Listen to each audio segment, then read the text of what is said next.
Chapter 2. A Wish Fulfilled. Despite a fire blazing on the green marble hearth, the Amyrlin sitting room was cold enough to make Moiraine shiver, and only a tight jaw kept her teeth from chattering. Of course, it also stopped her from yawning, which never would have done, half a night's sleep or not. The colorful winter tapestries hanging on the walls, bright scenes of spring and garden parks, ought to have had a coating of frost, and icicles should have been hanging from the scroll-carved cornices. For one thing, the fireplace lay on the other side of the room from her, and its warmth did not extend far. For another, the tall glassed casements behind her, filling the arched windows that led onto the balcony overlooking the Amyrlin's private garden, did not fit as well as they might, and they leaked cold around the edges. Whenever the wind gusted outside, an icy breeze hit her back and cut through her woolen dress. Another struck her closest friend as well, but for all that Siuan was Tyran, she would not have let it show if she were freezing to death.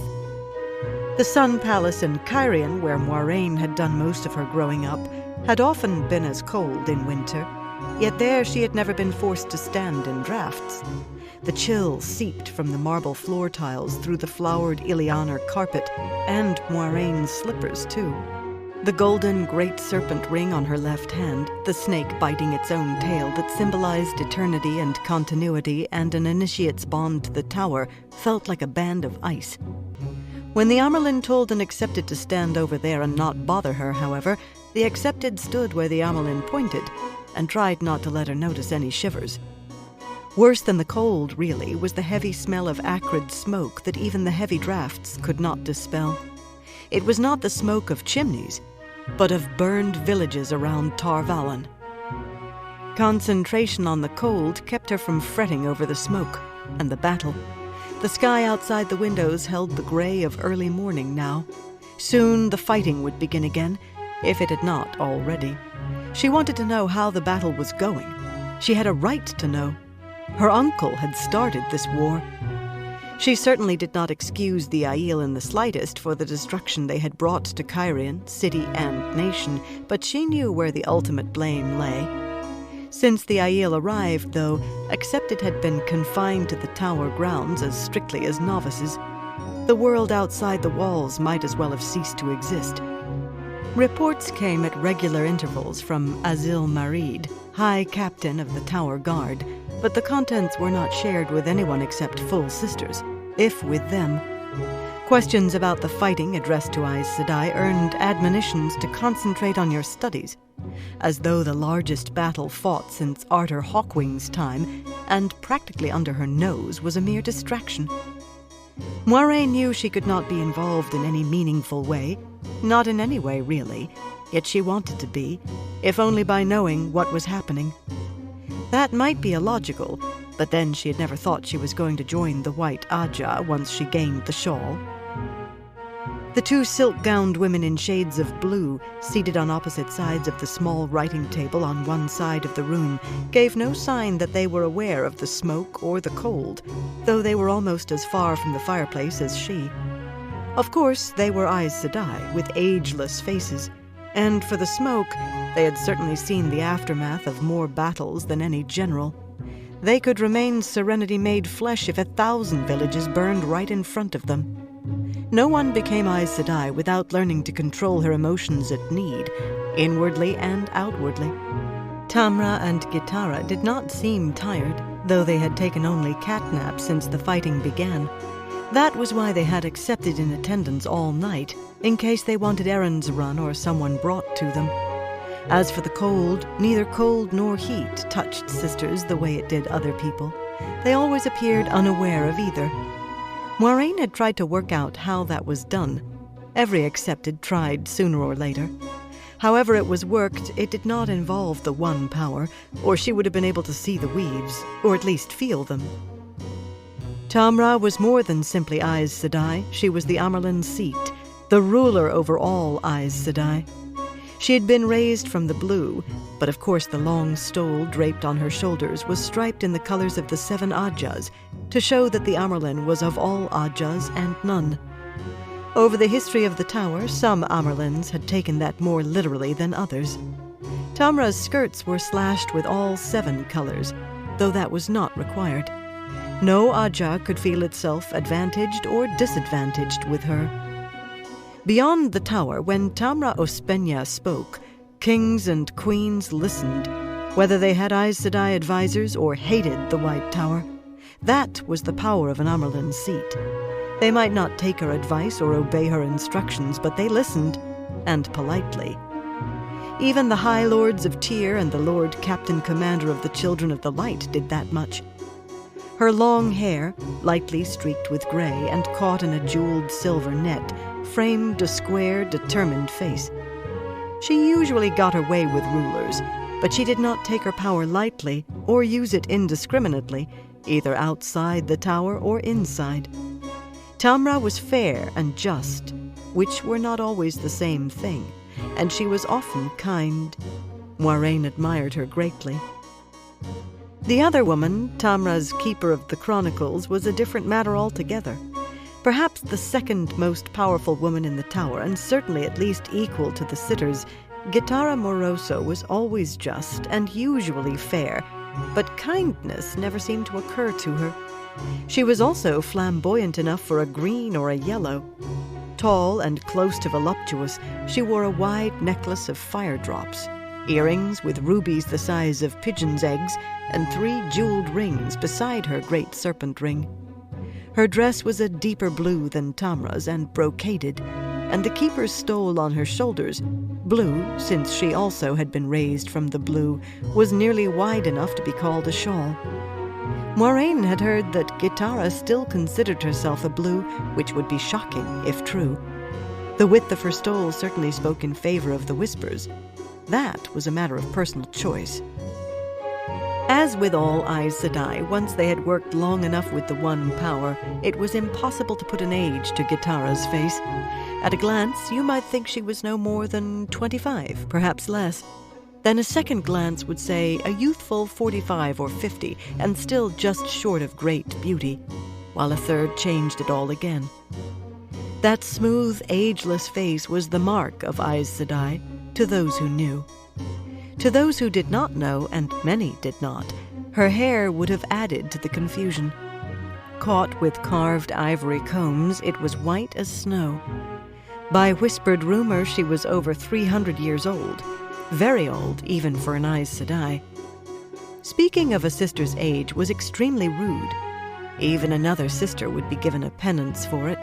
A novice or accepted would find herself sent to the mistress of novices for a switching. But surely thinking about it did not count. Something else placed Gitara out of the ordinary. She had the foretelling sometimes, the talent of speaking what was still in the future. That was a very rare talent, and came to her only occasionally, but gossip, the accepted's quarters overflowed with tittle-tattle, gossip said that Gitara had had more than one foretelling in the last few months. Some claimed that the reason the armies outside the city had been in place when the Aiel came was one of Gitara's foretellings. No one among the accepted knew for certain, of course. Maybe some of the other sisters did. Maybe. Even when the fact that Gitara had had a foretelling was common knowledge, sometimes no one other than Tamra learned what it had been. It was foolish to hope to be present when Gitara had a foretelling, yet Moiraine had hoped. But in the 4 hours since she and Siuan had replaced Tamila and Brendas in attendance on the Amyrlin, Gitara had only sat there writing a letter. It suddenly hit her that close on 4 hours was a very long time to spend on one letter, and Gitara had not covered half of one sheet of paper yet. She was sitting there with her pen suspended above the cream-colored page. As if Moiraine, thinking of it, had somehow reached her, Gitara glanced at the nib and made a small sound of irritation, then swirled the steel nib in a small red-glazed bowl of alcohol to clean away dried ink. Clearly not for the first time. The liquid in the bowl was as black as that in the silver-capped ink jar of cut glass on the table. A gilt-edged leather folder full of papers lay open in front of Tamra, and she appeared to be studying them intently, yet Moiraine could not remember seeing the Amyrlin turn over a single sheet. The 2 Aes Sedai's faces were images of cool calm, but plainly they were worried, and that made her worried too. She bit at her lower lip in furious thought, then had to stop when a yawn threatened.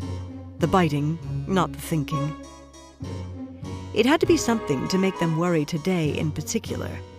She had seen Tamra in the corridors yesterday, and if there had ever been a woman bubbling with confidence, it had been she. So, the battle that had been raging for the last 3 days. If Gitara really had foretold the battle, if she really had had other foretellings, what else might they have been? Guessing would do no good, but reasoning might. The Aiel crossing the bridges and breaking into the city? Impossible. In 3,000 years, while nations rose and fell and even Hawkwing's empire was swept away in fire and chaos, no army had managed to breach Tar Valen's walls or break down its gates, and quite a few had tried over that time.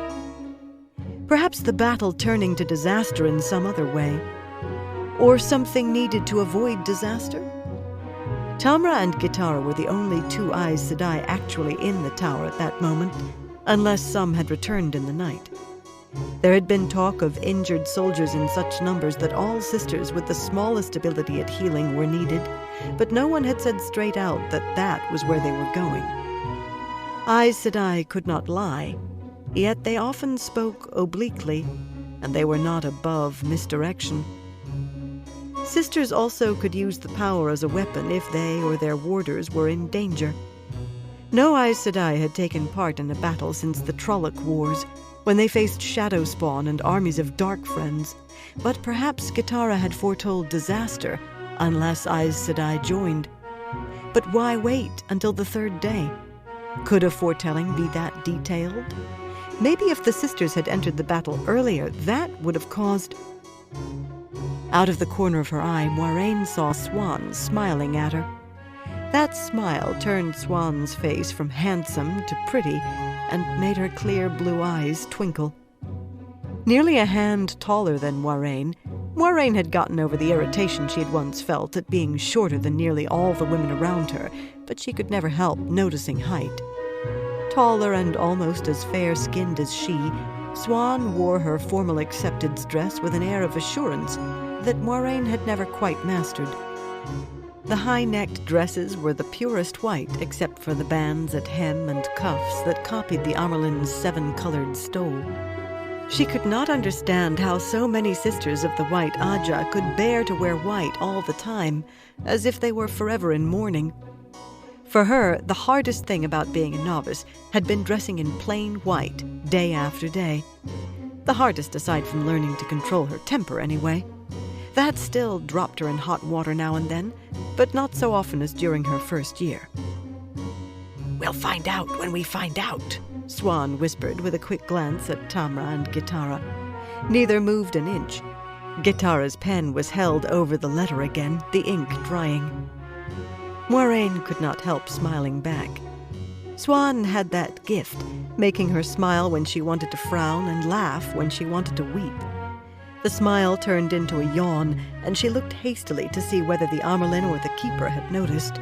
They were still absorbed in their own thoughts. When she turned back, Siuan had a hand over her own mouth and was glaring at her over it, which almost set her giggling. It had surprised her at first, she and Siuan becoming friends. But among novices and accepted, the closest friends always seemed to be very much alike or very different. In some things, she and Siuan were alike. They were both orphans. Their mothers had died while they were young, their fathers since they left home. And both had been born with the spark, which was uncommon. They would have begun channeling the power eventually, whether or not they had tried to learn how. Not every woman could learn by any means.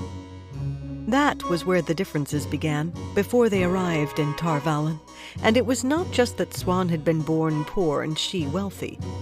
In Cairhien, Aes Sedai were respected, and Moiraine had been given a grand dance in the Sun Palace to celebrate her departure for the Tower. In Tyr, channeling was outlawed, and Aes Sedai were not popular. Siuan had been bundled onto a ship bound upriver for Tar Valen the very day a sister discovered she could learn to channel. There were so many differences, though none mattered between them. Among other things, Siuan had come to the tower in full control of her temper. She was quick with puzzles, which Moiraine was not. She could not abide horses, which Moiraine loved. And she learned at a rate that left Moiraine dazed. Oh, not about channeling the one power. They had been entered in the novice book on the same day, and moved almost in lockstep with the power, even to passing for accepted on the same day. Moiraine, though, had received the education expected of a noblewoman, everything from history to the old tongue, which she spoke and read well enough that she'd been excused classes in it.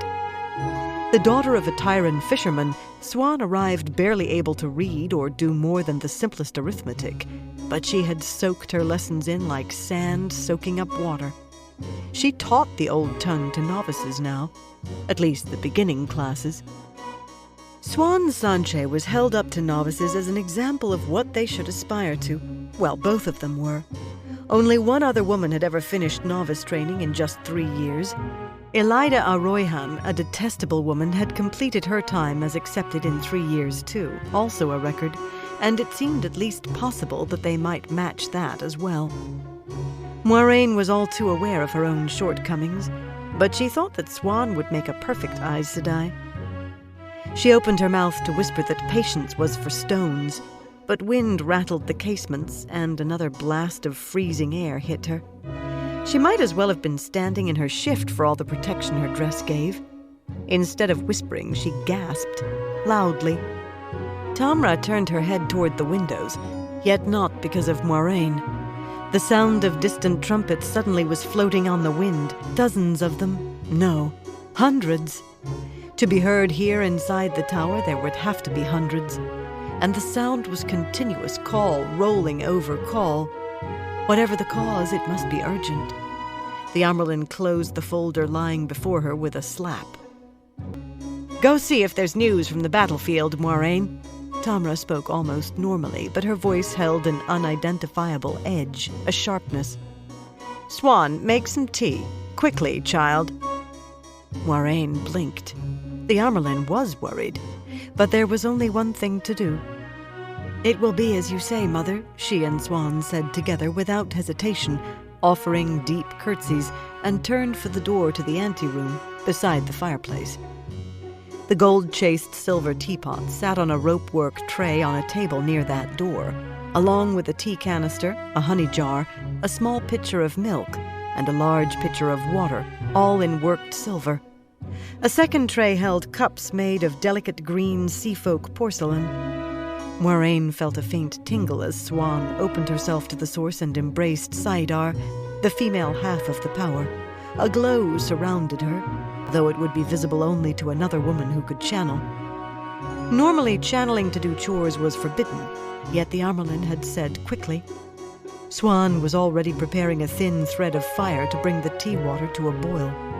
Neither Tamra nor Gitara spoke a word to stop her. The anteroom to the Amyrlin's apartments was not large, since it was only meant to hold a few visitors until they could be announced. Delegations came to the Amyrlin in one of the audience halls, or in her study next door, not her private chambers. Backed by the sitting room fireplace, the anteroom was almost warm. There was only one chair, simply carved but large, yet despite its weight, the chair had been dragged closer to one of the gilded stand lamps, so Elin Warrel, the slender novice on duty, would have better light to read.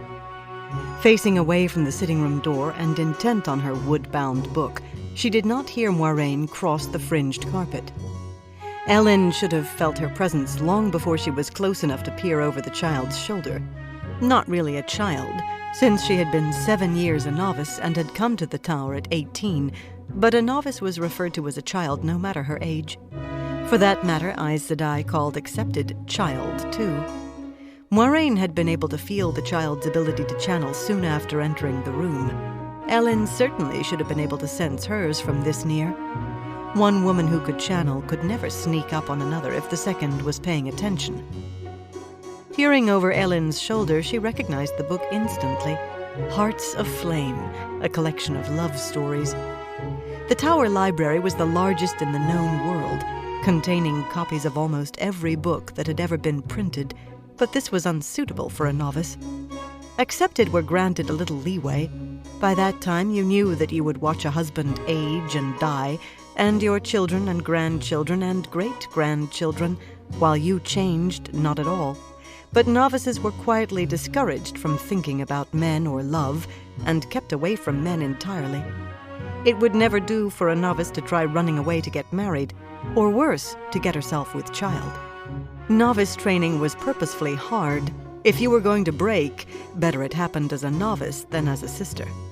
Being Aes Sedai was truly hard, and adding a child to it would only make matters beyond difficult.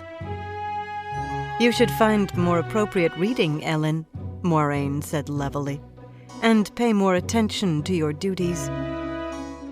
Before Moiraine finished speaking, Elin leaped to her feet with a startled gasp, the book tumbling to the floor, and whirled around. She was not tall for an Andoran, but Moiraine still had to look up to meet her eyes. When she saw Moiraine, she heaved a small sigh of relief. Very small. To novices, accepted were only a tiny step below Aes Sedai. Elin spread her plain white skirts in a hasty curtsy. "No one could have come in without my seeing, Moiraine. Marianne Sedai said I could read." She tilted her head to one side, toying with the wide white ribbon that held her hair. Everything novices wore was white, even their thin leather slippers. "Why's that book inappropriate, Moiraine?" She was 3 years the elder, but the great serpent ring and banded skirts marked a fount of knowledge in novice eyes. Unfortunately, there were subjects Moiraine felt uncomfortable talking about with just anyone. There was such a thing as decorum. Picking up the volume, she handed it to the novice. "The librarians would be very put out if you returned one of their books in damaged condition." She felt a measure of satisfaction at that. It was the sort of reply a full sister might have given when she did not want to answer the question. Accepted practiced the Aes Sedai way of speaking against the day they gained the shawl, but the only ones to practice on safely were the novices. Some tried it with the servants, for a little while, but that only got them laughed at. Servants knew very well that in Aes Sedai eyes, accepted were not a small step below the sisters, but a small step above the novices. As hoped for, Elin anxiously began examining the book for damage, and Moiraine went on before the novice could come back to her embarrassing question. "Have there been any messages from the field of battle, child?" Elin's eyes widened indignantly. "You know I'd have brought it in right away if there'd been any message, Moiraine. You know I would." She did know. Tamra had known, too. But while the keeper or a sitter might point out that the Amyrlin had given a foolish order, at least she thought they might, and accepted could only obey. For that matter, novices were not supposed to point out that an accepted had asked a foolish question. "Is that the proper way to answer, Elin?" "No, Moiraine," Elin said contritely, bobbing another curtsy. "There hasn't been any message the whole time I've been here." Her head tilted again. "Did Gitara Sedai have a foretelling?" "Go back to your reading, child." As soon as the words were out of her mouth, Moiraine knew they were wrong, contradicting what she had said before. It was too late for a recovery now, though. Turning quickly and hoping that Elin had not noticed the blush suddenly heating her face, she glided out of the anteroom with as much dignity as she could muster. Well, the mistress of novices had told the child she could read, and the librarians had let her take the book, if one of the accepted had not loaned it to her. But Moiraine did hate sounding like a fool. A faint trickle of steam was rising from the teapot's spout, and more from the water pitcher when Moiraine re-entered the sitting room and closed the door. The glow of Saidar no longer shone around Siuan. Water boiled very quickly when the one power was used. The trick was to keep it all from flashing to steam. Siuan had filled 2 of the green cups and was stirring honey into one. The other was milky. Siuan pushed the cup she had been stirring toward Moiraine. "Gitara's," she said softly, and then in a whisper with a grimace, "She likes enough honey to turn it to syrup. She told me not to be stingy." The porcelain was just barely too hot on Moiraine's fingertips, but it should be cooled to exactly the right point by the time she crossed the room to the writing table where Gitara still sat, now drumming her fingers on the tabletop impatiently. The polished blackwood clock on the mantel over the fireplace chimed first rise. The trumpets were still calling. They seemed to sound frantic, though Moiraine knew that was only imagination. Tamra was standing at the windows, peering out at a sky that was growing brighter by the moment. She continued to stare out after Siuan had curtsied and proffered her cup, then finally turned and saw Moiraine. Instead of taking the tea, she said, "What news, Moiraine? You know better than to delay." Oh, she was on edge to speak so. She had to know Moiraine would have spoken immediately if there had been anything. Moiraine was just offering Gitara her own cup, but before she could reply, the keeper jerked to her feet, bumping the table so hard that the ink jar overturned, spreading a pool of black across the tabletop. Trembling, she stood with her arms rigid at her sides and stared over the top of Moiraine's head, wide-eyed with terror. It was terror, plain and simple. "He is born again," Gitara cried. "I feel him. The dragon takes his first breath on the slope of Dragon Mount. He is coming. He is coming. Light help us. Light help the world. He lies in the snow and cries like the thunder. He burns like the sun." With the last word, she gasped, a tiny sound, and fell forward into Moiraine's arms. Moiraine dropped the teacup to try to catch her, but the truth of it was that the larger woman bore both of them to the carpet. It was all Moiraine could do to end up on her knees holding the keeper, rather than lying beneath her. In an instant, Tamra was there, kneeling careless of the ink trickling from the table. The light of Saidar already surrounded her, and she already had a weave prepared of spirit, air, and water. Gripping Gitara's head between her hands, she let the weave sink into the still form. But delving, used to check health, did not turn to healing. Looking helplessly into Gitara's staring eyes, Moiraine knew why not. She had hoped there was some tiny fragment of life left, something that Tamra could work with. Healing could cure any sickness, mend any injury, but you could not heal death. The pool of ink on the table had spread to ruin whatever the keeper had been writing. It was very odd what you noticed at a time like this. "Not now, Gitara," Tamra breathed softly. She sounded weary to the bone. "Not now, when I need you most." Slowly her eyes came up to meet Moiraine's, and Moiraine started back on her knees. It was said Tamra's stare could make a stone move, and at that moment Moiraine believed. The Amyrlin shifted her gaze to Siuan, still standing in front of the windows. Siuan had both hands pressed to her mouth, and the teacup she had been carrying lay on the carpet at her feet. She gave a jerk under that gaze, too. Moiraine's eye found the cup she had been carrying. A good thing the cups did not break, she thought. Seafolk porcelain is quite expensive. Oh, the mind did play odd tricks when you wanted to avoid thinking about something. "You are both intelligent," Tamra said finally, "and not deaf, unfortunately. You know what Gitara just foretold?" There was just enough question in that for both of them to nod and say that they did. Tamra sighed, as if she had been wishing for a different response. Taking Gitara out of Moiraine's arms, the Amyrlin eased her down to the carpet and smoothed her hair. After a moment, she pulled the wide blue stole from Gitara's shoulders, folded it carefully, and laid it over the keeper's face.